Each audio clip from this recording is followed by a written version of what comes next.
What's up, guys, and welcome back. And today I'm going to be talking about from the perspective of a Steelers fan regarding the hire that the Steelers signed, and they signed Brian Flores to the senior defensive assistant and linebackers coaching position.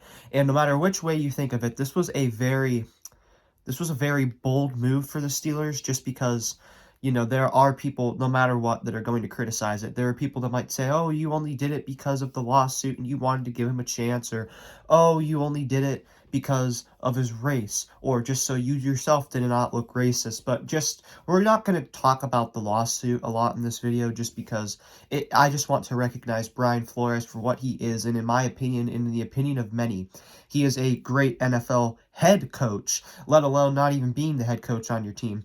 Now, it was pretty clear. Now, whether you think it's right or not, that's up for you to decide, but it was pretty clear that Brian Flores, it was not going to be a head coach coming into this NFL season. It was not going to happen. Pretty much all the teams have already, that were in a head coaching search, have already signed their head coach. And it was pretty evident that a lot of the teams were not going to give Brian Flores a chance because of the lawsuits that he has impending towards the NFL. So, it was obvious that he was not going to get a head coaching job, at least this year. I hope he does in the future. And he probably wouldn't get a coordinator job either. So Flores, all the positions that he could have possibly gotten in terms of being a head coach are gone.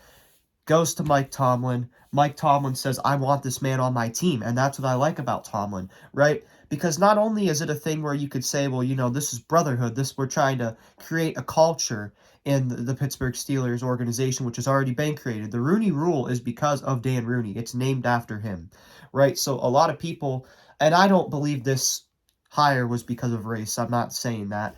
But a lot of people would probably consider the Steelers to be the least racist team in the NFL. But just regarding Brian Flores, this man was a defensive mind. He was a coordinator. He was the linebackers coach for the New England Patriots whenever they won multiple Super Bowls under Bill Belichick. He is one of the only coaches, aside from Mike Vrabel, I would say, that has seen success when they have gone away from Belichick and been head coaches on their own team.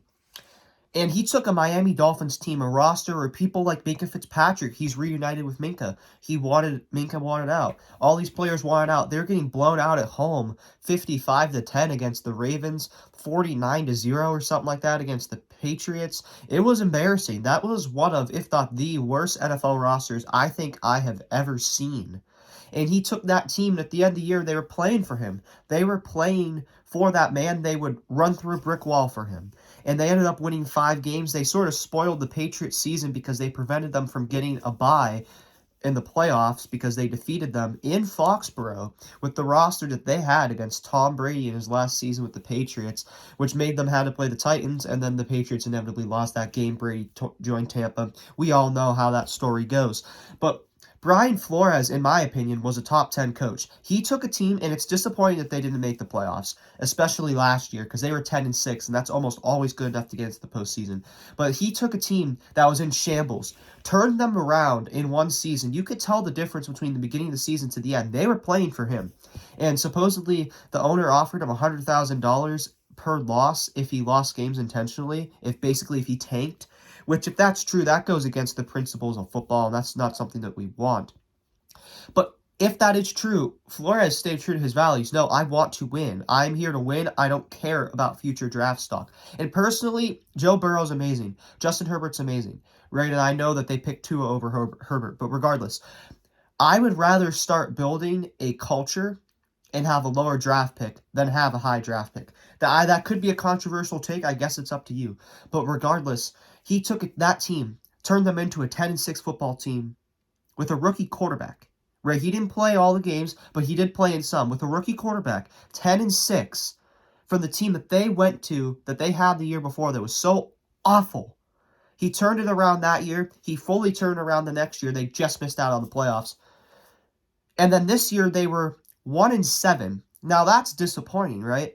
But that can't all be blamed on the coach. And it certainly can't all be blamed on the coach if he turns around and wins 7 games in a row, 8 games in a row, goes 8-7, then they drop one to the Titans, unfortunately, but then they beat the Patriots in Miami like they always seem to do. So even though Brian Flores' record as a head coach might only be about 5 games, 10 games above 500, you have to remember the team that he had when he first started. You have to remember the situation that he had. No one knew if it was going to be Ryan Fitzpatrick or Tua Tagovailoa, and he benched Ryan, and it was, obviously for Ryan Fitzpatrick, that's sad, and it has to be a hard decision. But he benched Fitzpatrick and put Tua in at the right time. A very bold move, but it was one that paid off. And they won 7 games in a row this year. I don't care who you're playing. To start out 1-7 and suddenly win 7 games in a row whenever you could just tank the season away, it shows the values of Brian Flores, and it shows that you don't win 7 games for no reason. Like, yes, they weren't the best team in the league by any means, but they were playing quality football. I don't care what quarterbacks they played. I don't care whose team they played. The Texans beat the Chargers. The Lions beat the Cardinals, right? Anything can happen any given Sunday. So they unfortunately missed out on the playoffs again. The Steelers got in. They were 9-7-1. The Dolphins were 9-8. Even as a Steelers fan, the better team was the Dolphins, but they didn't get in, right? And I could say the same thing about the Chargers, the Ravens when they're fully healthy. Honestly, probably the Browns, even though they have Baker Mayfield, and the Steelers are better than them head-to-head because it's just like systematic. The Colts were a better team. But regardless, Brian Flores is a winning head football coach. He does not quit. He does not give up. He shows heart in his players, and he makes tough decisions, and he always seems to be correct on these tough decisions. He's a defensive-minded head coach as well. So when you are able to sign a head coach quality, a coach who is at the quality of a head coach, to your team, to be the linebackers and senior defensive assistant coach, and you do this in spite of the lawsuits that he's filing, you do this in spite of some people might be saying that Flores is just doing this all for attention, which I don't agree with, but some people do say that.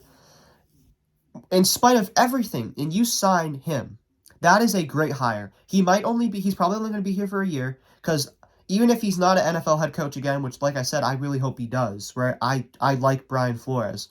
But if he's never a head coach again, I do suspect that he'll be at least an offensive, probably defensive coordinator somewhere that probably is not in Pittsburgh yet again. The Steelers could promote him to defensive coordinator if he doesn't get signed by another team to be their head coach. So he could stay within the organization, but odds are he'll only be here for a year. So some people might say we want the long-term signing, but the Steelers rarely sign someone outside of their organization. You saw that with Matt Canada. I personally don't think that is going well, and I don't think it will go well. Even with Ben Roethlisberger gone, some people said that he held the playbook back. Maybe he did slightly, but I do feel like that falls on Matt Canada. But regardless, we sign someone from outside the organization. When the Steelers do that, you know they are making a bold move, right? You have TJ Watt already is so amazing. Alex Highsmith already very solid. What do you think they're going to, how do you think they're going to play when they have an head coaching quality man, a man who should be a head coach? He should have never been fired by the Dolphins, in my opinion,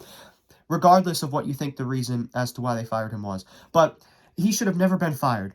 But the Steelers signed him to be the linebacker coach. How do you think TJ is going to play now? How do you think Highsmith's going to play now? Devin Bush had a down season. He can revive Devin Bush, because you certainly cannot give up on Devin Bush yet. You invested a first-round pick into him. His rookie season, he was very solid. And then he got injured last year in the Cleveland Browns game.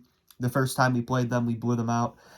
38-10, I believe, was the final score of that game. But regardless, Brian Flores is here to help.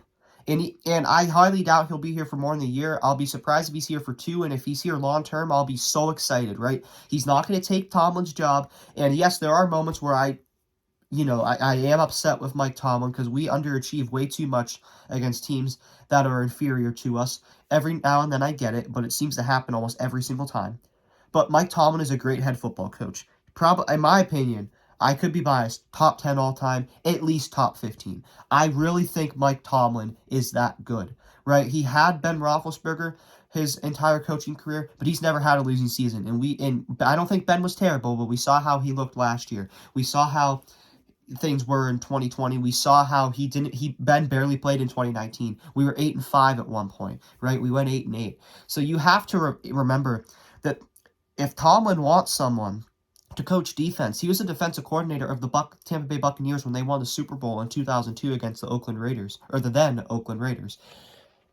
whenever Mike Tomlin sees someone from outside the organization and likes them, that's already a good sign. But whenever it's a defensive-minded coach and you can have him whenever he honestly should be a NFL head coach, that's an amazing signing. I love the signing. I think it's really good for our football team. I know he can't go out there and play, but our run defense was atrocious, and I think he's going to greatly help that run defense and even solidify and reinforce that pass defense, because I truly am excited. This is probably the best head coaching hiring that the Steelers have had in my lifetime, because, I mean, no, okay, technically, Mike Tomlin was signed after I was born, but we get it. I wasn't even a year old then. But regardless, the Steelers have signed Brian Flores. I'm very happy. I'm very happy for him. I'm glad that he still has an opportunity in this league. I hope he gets one for the years to come, and he is eventually, and I hope pretty soon, an NFL head coach. Because although I'd like for him to be on the Steelers forever, I can't be selfish like that. This man is a top 10 head coach, and he is on our defensive staff. I'm very excited, and I think he's going to help this team tremendously. I'm not saying we're going to the Super Bowl,